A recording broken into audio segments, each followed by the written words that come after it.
ataupun ada yang memang sudah habis. Nah, perlunya apa? Perlu kita laksanakan pengujian karena tadi untuk mengetahui dulu, Pak. Karena prinsipnya bahwa sekalian kita budidaya tanaman, kita bercocok tanam, para petani biasanya gimana caranya hanya olah tanah, Pak ya. Selesai olah tanah kita pindah tanam, kita sawit ataupun kita yang nanam padi gitu, Pak ya. Terus kita rawat dengan cara dipupuk dan juga disemprot dengan obat-obatan pestisida, harapannya panen gitu, Pak ya. Sedangkan rutinitas itu perlu ada tambahan sedikit. Perlu ada tambahan sedikit berupa apa? Berupa yang namanya pengujian, Pak. Karena yang saya bilang yang namanya uji tanah ini kalau dibilang penting ya penting, tapi dibilang nggak penting ya nggak penting juga, Pak.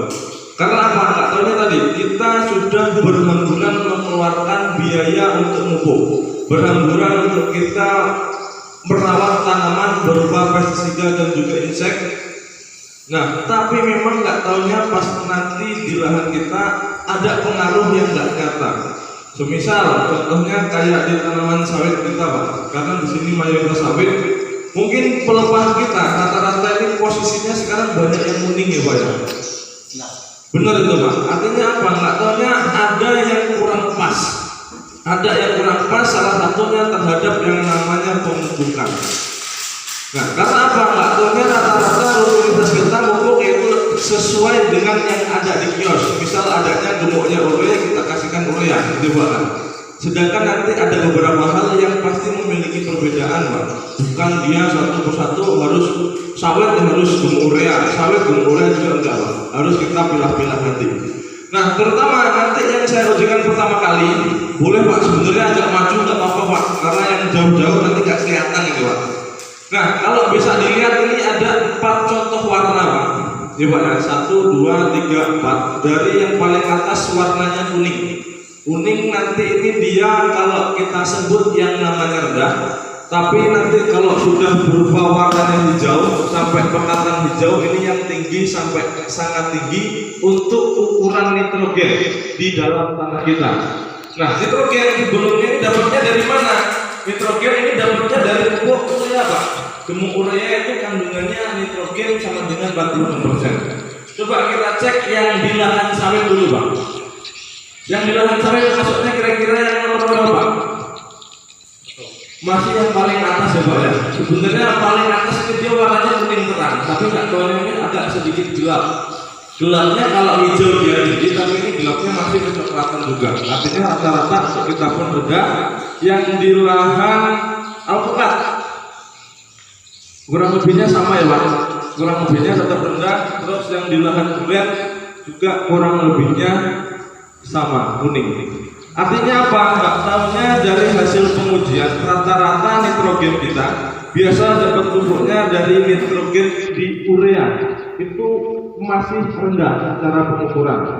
Nah, rata-rata petani kalau mendengar kata-kata rendah pasti harus kita tambahkan gemuknya yang lumayan gitu, Pak ya, supaya dia bisa makannya maksimal. Sedangkan ada prinsip yang salah, Pak. Kalau kita menggunakan hanya gemuk urea dulu, nanti terjadinya akibatnya yang pelepahnya kering, pelepahnya kuning tadi, Pak. Karena apa? Nggak tahunya. Contoh nyatanya, yang namanya gemuk urea ini gemuknya bagus, tapi untuk tanaman-tanaman yang masih pertumbuhan, Pak. Karena apa? Kalau kita melihat yang namanya gemuk urea, misal di sini tadi saya dengar ada padi gugur juga ya, Pak ya. Ada padi gugur.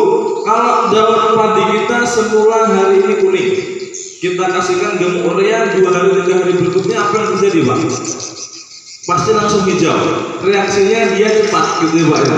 Nah, artinya apa? Nggak tahunya tadi, Pak, pas kita tanaman-tanaman pangan itu nggak masalah kita kasihkan gemuk urea. Tapi yang namanya di sini mayoritas sawit ini juga dia mempunyai 2 masa. Pertama, masa-masa pertumbuhan. Dari kita persemaian biasanya kalau kita beli bibit yang bisa langsung tanam ya, Pak ya, itu nanti usianya dari 0 baru kita pindah tanam sampai menjelang dia buah pasir. Artinya kalau bibit kita biasanya bersertifikat bibit dari PT ataupun dari PPKS rata-rata di angka 2 tahun 8 bulan ataupun di sebelum 3 tahun itu sudah muncul buah pasir, Pak. Nah, artinya apa? Tanaman-tanaman tadi, sawit kalau masa pertumbuhan sebelum munculnya buah pasir itu kita kasihkan gemuk urea nggak masalah, Pak. Karena tadi dia fokusnya gimana caranya trubus barunya dia cepat, terus menghijaukan daunnya dia juga cepat. Nah, takarannya berapa? Takarannya untuk luasan satu pokok, untuk satu pokok tanaman-tanaman kita yang masih baru, masih di bawah 3 tahun, itu kurang lebihnya 1 tahun masuknya minimal di 5 kilo, Pak. 5 sampai 6 kilo 1 tahun. Itu kategori maksimalnya untuk tanaman-tanaman kita yang masih belum menghasilkan di bawah 3 tahun. Tapi nanti menjelang tanaman-tanaman sawit kita sudah menghasilkan, ini sudah bisa kita tekan. Kita mulai 1 kilo per pokok per mau untuk kita pupuk itu nggak masalah. Artinya dalam 1 tahun kalau kita biasa 3 kali pupuk, kita pakaikan 3 kilo pun nggak masalah, Pak. Artinya ada sedikit perbedaan karena tadi fokusnya untuk gemuk urea pas masa-masa tanaman sawit belum menghasilkan, ini untuk trubusnya tadi, Pak. Sedangkan tanaman-tanaman sawit misal yang di atas 5 tahun kita kasihkan hanya dengan gemuk urea karena yang tersedia di kios banyaknya urea, yang murah urea gitu, Pak ya. Misal, Pak ya. Yang saya tanya tadi, apakah memang kita mau manen pelepahnya atau mau manen sawitnya, kan gitu, Pak. Artinya kalau tanaman-tanaman sawit yang sudah menghasilkan, tanaman-tanaman yang sudah lepas dari buah pasir, gimana caranya kita cukupi makanannya dengan kandungan NPK dengan kalium yang tinggi, Pak. Biasa mungkin kalau ada yang pernah melihat NPK Kebumas, gitu, Pak ya, yang 13,27 itu yang diambilkan untuk sawit, ataupun yang kita pakai 12,622 lah, itu nggak masalah. Ataupun memang nanti semisal di kios adanya yang berimbang, contohnya kayak Ponsca Plus. Nah, Ponsca Plus 15 itu juga cukup, Pak. Sebenarnya untuk tanaman-tanaman sawit kita masih kisaran di atas 3 tahun sampai sebelum 10 tahun. Artinya kalau sudah menjelang yang namanya buah, itu tadi kita gemuk ureanya harus lebih bijak lagi, jangan sampai kita menggunakan yang namanya gemuk urea. Karena tadi, Pak, yang kita panen gimana caranya buahnya ini maksimal, gitu Pak ya, bukan daunnya yang maksimal lagi. Tapi penting nggak, Pak, gemuk ureanya penting. Karena semisal tanaman-tanaman sawit baru kita dodos, kita panen, Pak. Kita panen pasti menggunakan sabit daripada menggunakan alat di mana dia melukai yang namanya pelepahnya juga, Pak. Nah, untuk menyembuhkan luka yang ditimbulkan kita dari hasil panen itu kurang lebihnya hanya dengan gemuk urea tadi, Pak. Jadi kalau dibiarkan memang kita pas tanaman tinggi kita nggak pakai urea ya agak sedikit salah juga. Tapi itu tadi nggak perlu yang berlebihan juga. Artinya kalau kita tanaman-tanaman yang belum menghasilkan 1 kali pupuk kita pakaikan 2-3 kilo gemuk urea pun nggak masalah. Artinya nanti tinggal bagi mau kita 2 kali pupuk ataupun 3 kali pupuk. Di situ, Pak. Artinya memang ada sedikit perbedaan. Yang berikutnya ada kandungan fosfor. Biasa dapat pupuknya dari SP36. Nanti warnanya hanya 3. Yang pertama warnanya kalau disebut rendah ini dia yang warnanya putih, Pak. Tapi rata-rata nanti kita yang nomor 2 ini agak kebiru-biruan sampai yang paling bawah ini pekatan biru. Kita coba cek yang di lahan sawit. Putih lewat, Pak, tapi belum mencapai di yang paling bawah biru. Artinya dia ukurannya sedang. Yang di lahan alpukat kurang lebihnya sama dan di bulan pun tadi sama, Pak. Belum ada yang sampai dia pekatan biru yang tinggi. Artinya apa? Sedang kita ukur, yang sedang kita ukur dengan kategori fosfor ini kurang lebihnya masih berkecukupan di lahan-lahan kita, Pak. Jadi fosfor dapat pupuknya dari SP36 itu sebenarnya di tanah-tanah kita masih ada, tapi kandungannya ini tidak bisa langsung diserap tanaman, terutama tanaman-tanaman tahunan. Contohnya sawit tadi dari kita ukur nggak tahunya untuk kategori fosfor yang masih lumayan, tapi aturan pas kita ngasih gemuk ini harapannya kan bisa terserap ya, Pak ya. Tapi nggak tahunya ada yang mengikat, ada yang mengendapkan. Siapa? Tadi mungkin yang sudah dibahas oleh Pak Soher kurang lebihnya ada aluminium dan juga besi tadi, Pak. Jadi kita bagus-bagus misalkan ada rezeki dapat beli untuk beli mutiara, Pak, ataupun beli yaramila. Itu pas kita pupukkan, kita kasihkan gemuknya ke tanaman sawit atau tanaman yang lain, itu rata-rata dia hanya sebagian kecil yang terserap. Jadi rata-rata dari pengukuran, semisal kita kasihkan 100 kilo, itu yang diserap tanaman maksimal kurang lebihnya di 20 sampai 30 kilo saja, Pak. Jadi kan masih banyak yang lainnya itu kurang lebihnya tadi yang terikat di dalam kandungan tanah kita. Artinya perlunya pengukuran tadi yang sudah dijelaskan untuk melepaskan ikatan aluminium dari besi sehingga si fosfor ini bisa termakan yang namanya tanaman kita. Nah di situ. Yang berikutnya ada kandungan kalium.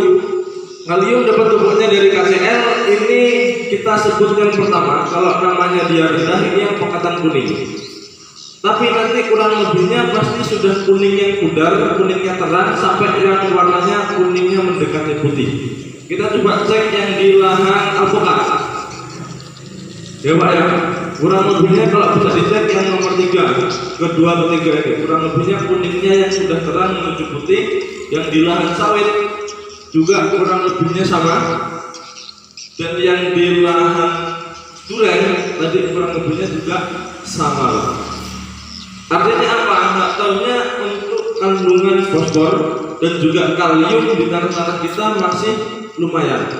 Tinggal gimana caranya yang masih ada dalam tanah ini kita manfaatkan lagi dengan dibantu pengukuran tadi, Pak. Jadi hanya nggak tahunya pas kita kasihkan kabur dari yang disebut pengukur, selain memang untuk menyediakan unsur fosfor dan kalium dalam tanah kita, dan juga bisa untuk menyehatkan tanah kita, menetralkan tanah kita. Karena rata-rata kalau kandungan fosfor tinggi, kalium tinggi ini biasanya indikasi tanah-tanah pH-nya yang asam, Pak. Itu biasanya berbanding lurus. Nah yang berikutnya ada kategori organik. Organik ini nggak bisa dilihat warnanya, tapi nanti saya tunjukkan tinggi busa, Pak. Mungkin nggak kelihatan kalau dari belakang, tapi nanti saya cek kalau ukurannya busa yang saya sajikan ini kurang dari angka 2, dia kategorinya yang rendah. Tapi nanti kalau lebih dari angka 2 yang saya tunjuk, dia yang tinggi. Coba kita cek, Pak. Walaupun ada yang mau maju boleh. Ini kurang lebihnya ada warna-warna. Ini Mas, kalau bisa dilihat Mas. Ini ada angka 2, 3, 4, 5, 6. Betul ya? Kira-kira busanya ini di bawahnya 2 atau di atasnya 2? Yang busa? Di bawah 2. Di bawah 2. Ini untuk contoh lahan di alpukat, yang di sawit. 2-nya di sini. Kurang lebihnya? Kurang 2. Kurang 2 juga. Artinya rata-rata untuk tanah-tanah kita pun sama. Tadi kalau dia terhitung tinggi, sedang sampai tinggi itu dari angka 2 di atasnya. Tapi nggak tahunya rata-rata tadi masih di bawahnya. Artinya untuk kategori organik kita pun rata-rata masih rendah. Karena terbukti jarang nih Pak, kita yang mau agak sedikit repot manfaatkan kotoran ternak, coba ya, kotoran ternak ayam, kotoran ternak sapi, ataupun kotoran ternak kambing yang kita kembalikan ke lahan kita. Karena sebenarnya yang boleh saya titipkan, yang namanya organik ini pupuknya komplit Pak, pupuknya lengkap. Karena tadi yang disebutkan Pak Muher, tanaman ini makan bukan hanya NPK saja, tapi memang ada kandungan CA, Mg dan juga sulfur, dan juga mikro-mikro lainnya juga banyak Pak. Nah itu yang sebenarnya disediakan oleh organik kita. Tapi memang kita karena kurang telaten, kurang teliti, dan nggak mau repot lah bahasanya Pak ya. Itu yang sedikit dilupakan kita. Sehingga apa yang terjadi? Memang kalau di tanah-tanah tahunan, memang harusnya dianjurkan Pak, dengan kita masukkan organik tadi. Karena apa? Organik ini selain bisa membantu menyuburkan tanah, tapi juga menyediakan makanan untuk mikroba-mikroba tanah. Bakteri-bakteri yang ada di dalam tanah yang tanpa disadari itu pun bisa membantu pertanian kita. Makanya kalau dulunya mungkin yang pernah ada di sawah itu kita nyari cacing masih alangkah gampang Pak.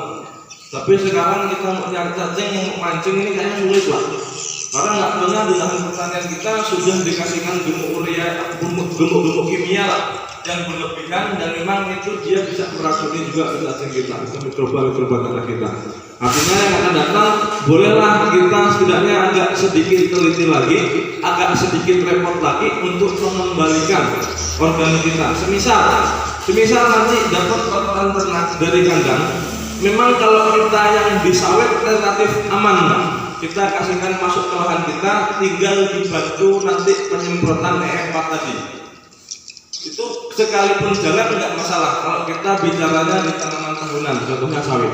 Tapi kalau kita ada yang nanam cabai, ada yang nanam padi gogo, ada yang nanam sayur-sayuran, pas kotoran ternak itu datang langsung kita masukkan ke lahan kita langsung budidaya tanpa dibantu dekomposer tadi, timbulnya malah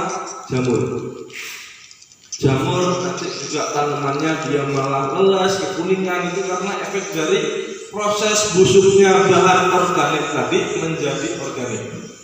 Jadi memang harus dicermati, kalaupun kita tanaman boleh Pak, kotoran dari kandang langsung kita masukkan, yang penting dibantu dengan dekomposer tadi. E4 boleh, BK boleh, kalau ke Petro ada Petro Gladiator dan juga ada Petrovas, itu monggo Pak.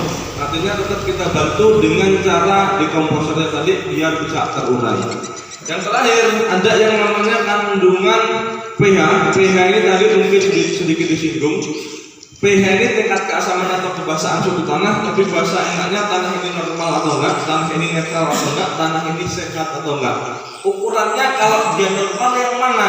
Kalau nanti menunjukkan di warna hijau terang ini nanti dia pH-nya netral 6,5 sampai 7. Tapi rata-rata nanti kita pH-nya di atasnya nih Pak, yang agak oranye terang sampai yang kuning, pH-nya 5 sampai 5,5. Kita cek satu persatu yang di lahan sawit.